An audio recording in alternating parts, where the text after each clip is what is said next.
Hello बच्चों, कैसे हो? आप सबका स्वागत है मनीषा मैडम के यूट्यूब चैनल पे।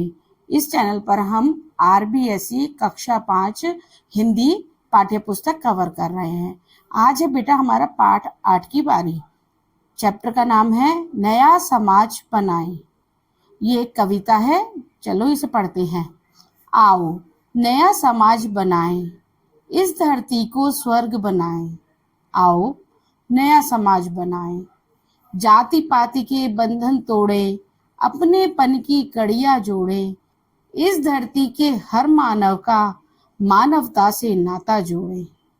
एक दूसरे के दुख सुख में मिलकर बैठे हाथ बटाएं। आओ नया समाज बनाएं।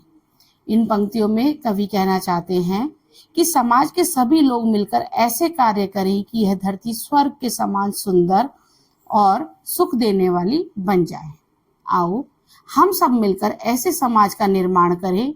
कवि कहता है कि हम सब जातीय भेद के बंधन को तोड़कर अपनेपन की जंजीर से सबको मजबूती से जोड़ दें। इस पृथ्वी पर प्रत्येक मनुष्य को मानवीय गुणों से भरपूर होना चाहिए। हम सब एक दूसरे के सुख दुख में मिलकर साथ दें। आओ हम ऐसे नए समाज का निर्माण करें। इस माटी का कण कण चंदन, इसे करें हम शत शत वंदन। नई रोशनी की किरणें बन, आज सजा दें हर घर आंगन। मिलजुल कर आगे बढ़ने का सबके मन में भाव जगाएं। आओ नया समाज बनाएं। इसमें कवि कहते हैं कि इस भारत भूमि का कण कण चंदन के समान पवित्र है। हम सब इसकी सैकड़ों बार वंदना करते हैं। हम सब नए प्रकाश की किरण बनकर सबके घर आंगन को प्रकाशित कर दें। हम सब मिलजुल कर आपसी सहयोग से सबके मन में निरंतर प्रगति का भाव जागृत करें। आओ हम सब नए समाज का निर्माण करें। श्रम को जीवन मंत्र बनाएं, ऊंच नीच का भेद मिटाएं। भारत माता के सपूत हम, नवजीवन की अलख जगाएं। धरा सभी की गगन सभी का, यही प्रेम संदेश सुनाएं। आओ नया समाज बनाएं। इसमें कवि कहते हैं हम सब मेहनत को अपने जीवन का मूल मंत्र बनाएं, क्योंकि मेहनत ही सफलता का मूल है। हम ऊंच नीच का अंतर मिटाकर भारत माँ के सच्चे सपूत बने और जीवन में नए विचारों का प्रसार करें।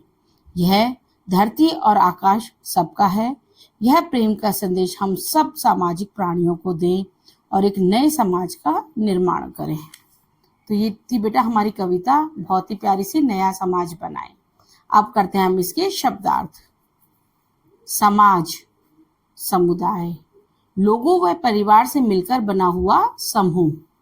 धरती, पृथ्वी। स्वर्ग, सुखों से पूर्ण स्थान। हिंदुओं के विश्वास के अनुसार मृत्यु के बाद अच्छे कर्मों के परिणाम स्वरूप मिलने वाला स्थान। जाति पाति, जातीय भेद, बंधन, बांधना, कड़ियां जोड़ें, मेल करें। हर प्रत्येक मानव मनुष्य, नाता संबंध, माटी मिट्टी, शत शत सौ सौ, रोशनी उजाला, सजाना सुंदर बनाना, भाव विचार। श्रम मेहनत, अलख जगाएं, नए विचारों का प्रसार करें। नव नया, भेद अंतर, सपूत सुपुत्र, धरा पृथ्वी, गगन आकाश, सभी सब, संदेश सूचना।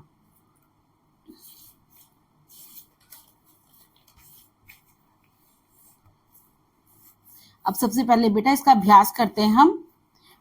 कुछ शब्द दे रखे हैं जिनका हमें उच्चारण करना है।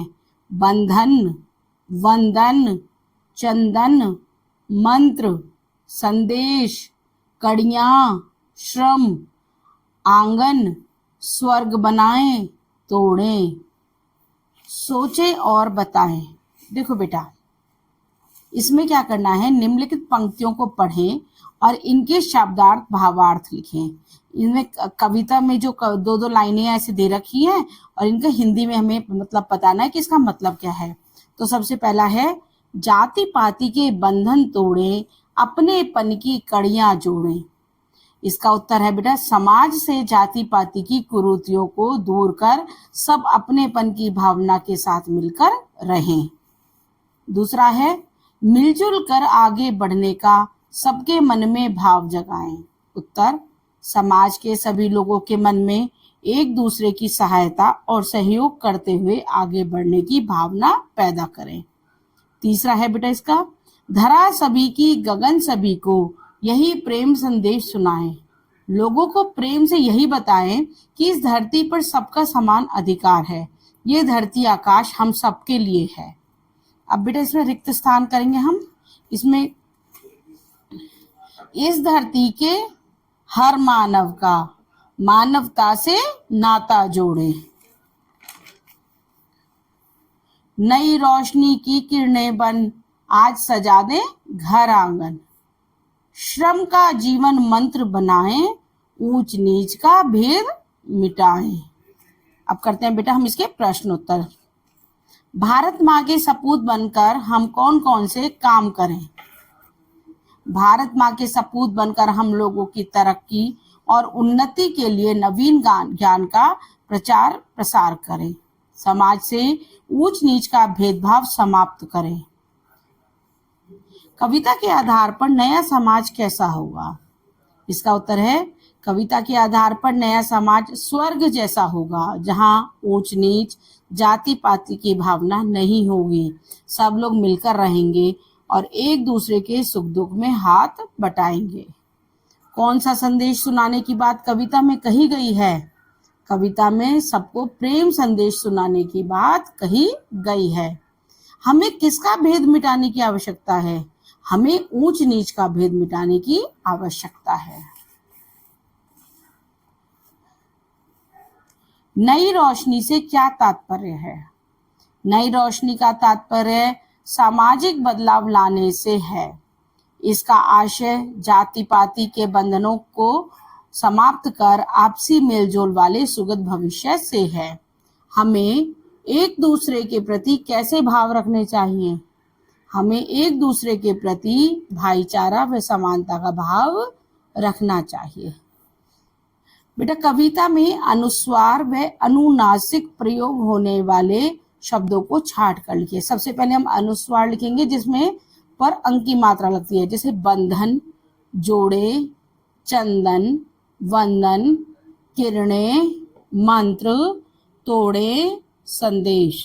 और अनुनासिक जिसमें चंद्र बिंदु लगता है, बनाएं, कड़ियां, बटाएं, आंगन, जगाएं, मिटाएं, सुनाएं, ऊंच नीच और जाति पाति। ये थे हमारे अनुस्वार और अनुनासिक। अब इसमें है बेटा, यह भी करें। कविता को मौखिक याद कर अपनी कक्षा में हाव भाव के साथ सुनाएं। इसमें बेटा आपको याद करनी होगी और एक्सप्रेशंस के साथ आपको सुनानी होगी। अब तक पढ़ी हुई कविताओं व कहानियों के नामों को सूचीबद्ध करें। इनका मतलब है बेटा कि अब तक जितनी भी आपने कविताएं पढ़ी हैं, आप अब 5वीं कक्षा में अब तक आपने जो भी कविता पढ़ी है उनको उनके नाम लिख के रखें कि कौन सी कविताएं पढ़ी हैं और कहानी पढ़ी है। विभिन्न कविताओं का संकलन कर अपनी एक गीत डायरी बनाएं और विद्यालय में आयोजित विभिन्न उत्सवों में सुनाएं। तीसरे में कह रहे हैं बेटा कि आप अपनी एक डायरी बना लीजिए और जो भी जैसे आपको जो भी कविता अच्छी लगती है, जब भी आपके स्कूल में कोई फंक्शन हो आप उन्हें सुनाएं। चौथा है, आप अपने शब्दों में लिखें और अपनी कक्षा में सुनाएं। क्या आप कैसे समाज के निर्माण की बात करेंगे? तो बेटा इसको हम ऐसे लिख सकते हैं, जिसमें भाईचारा रहे, ऊंच नीच व जाति पाति का भेदभाव ना रहे, सबको उन्नति का मौका मिले और सब सुखी रहें। आदर्श समाज के निर्माण में आपकी भूमिका क्या होनी चाहिए? आदर्श समाज के निर्माण में हमारी प्रमुख भूमिका होनी चाहिए। हमें इस काम में बढ़ चढ़कर हिस्सा लेना चाहिए। इस काम के लिए हमें सभी को प्रेरणा देनी चाहिए। हम समाज में जागरूकता लाने का काम करेंगे। तो ये बेटा बहुत ही छोटा सा पाठ है 8। आई होप आपको समझ आ गया होगा। और आपको कोई भी प्रॉब्लम है तो आप मुझे कमेंट बॉक्स में जरूर शेयर करें और आप रोजाना इन्हें पढ़ें। मिलते हैं नेक्स्ट चैप्टर के साथ। बाय बच्चों।